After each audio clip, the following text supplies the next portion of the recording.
Hi friends, आप सभी का मेरे चैनल टेक इन्फो में हार्दिक स्वागत है।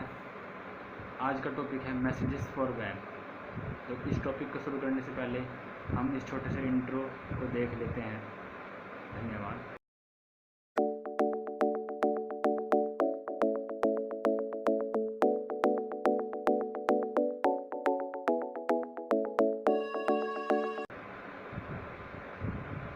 तो मैसेजेस फॉर वेब एक फ़ीचर है जो कि मैसेजेस ऐप में आने वाला है।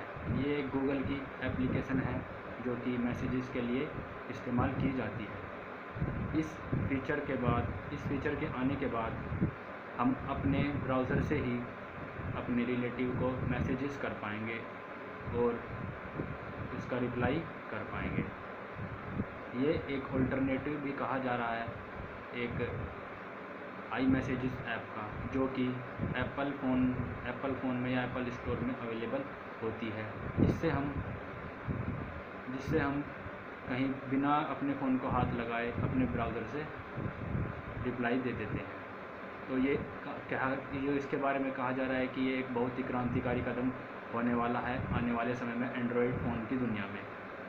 तो जैसा कि मुझे समझ में आ रहा है, ये बहुत ही अच्छा एप्लीकेशन आने वाले भविष्य में साबित होगा, क्योंकि बहुत से रिप्लाई नहीं कर पाते हैं क्योंकि उन्हें फ़ोन उठाने में दिक्कत होती है, क्योंकि वो ब्राउजिंग करते रहते हैं, अपने इम्पोर्टेंट चीज़ों को देखते रहते हैं। तो इससे होगा ये कि वो अपने रिलेटिव को आसानी से रिप्लाई कर पाएंगे अपने ब्राउज़र से ही।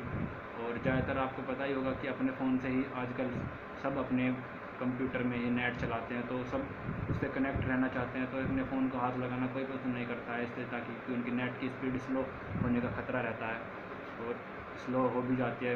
जहाँ तक मैंने एक्सपीरियंस किया है, तो इससे ये बहुत अच्छा एप्लीकेशन होगा। और इसमें 4 फीचर भी दिए गए हैं, जैसे कि स्मार्ट जिफ और स्मार्ट रिप्लाई, और ये कन्वर्सेशन प्रीव्यू और OTP पासवर्ड को स्टोर करने वाली, इसमें 4 फीचर्स दिए गए हैं। तो इनकी हेल्प से हम इसको और भी अच्छे से यूज़ कर पाएंगे आने वाले समय में। कहा जा रहा है कि ये एंड्रॉयड की दुनिया में बहुत अच्छा कदम साबित होगा। तो आज की वीडियो में बस इतना ही। तो अगर आपको मेरी वीडियो अच्छी लगी हो तो do like my videos and share my videos and please do subscribe my channel as well. Thank you, धन्यवाद।